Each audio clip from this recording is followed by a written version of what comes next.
You're watching WMBD This Morning.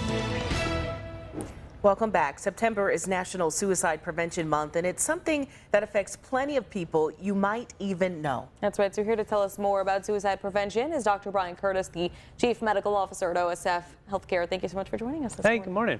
Good morning.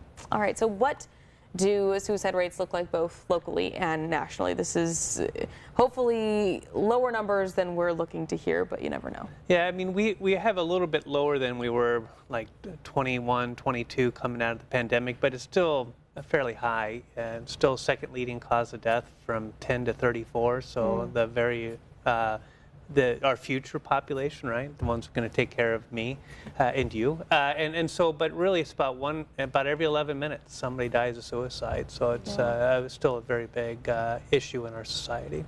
Staggering numbers. What are some common risk factors that people tend to overlook? And I was reading about this, and I read one is if you know a person who's giving away their valuables, that could be one indication that they're in crisis. But I'm curious, are there any other risk factors?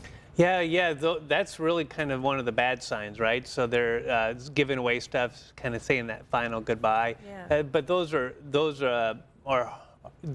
definitely don't want to miss. The earlier signs are like they stop doing things they like to do. They start being a little bit isolating themselves from others. Just not acting the same, maybe having a little bit more of a down kind of speak, like I'm worthless, nobody likes me, I can't do anything right, stuff like that. Those are triggers to actually start the conversation. I mean, are there specific barriers that are stopping people from reaching out and asking help? I mean, obviously it's not easy to ask for help, but are there specific reasons why?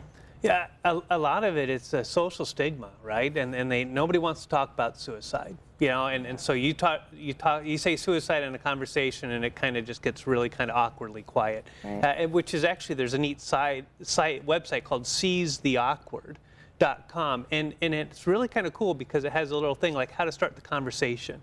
And so you're like, give me another one, give me another one, give me another one. And so it's actually kind of very good. But a lot of it is just social stigma. Right. But the studies show that starting the conversation with somebody that's contemplating suicide, they actually do better and they actually appreciate the conversation. So people think if I talk to you about it, you're going to do it. But it's actually the exact opposite.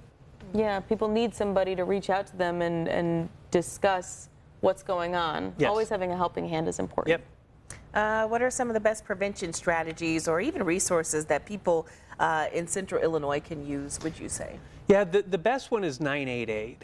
You hear us talk about it, but you can online, you can text, you can call, so pound 98, text 988, and so really it is a great line, and there's trained people 24/7, confidential, and so that is probably the best resource we can direct people to initially. In the central area, we have ERS, Emergency Response Services.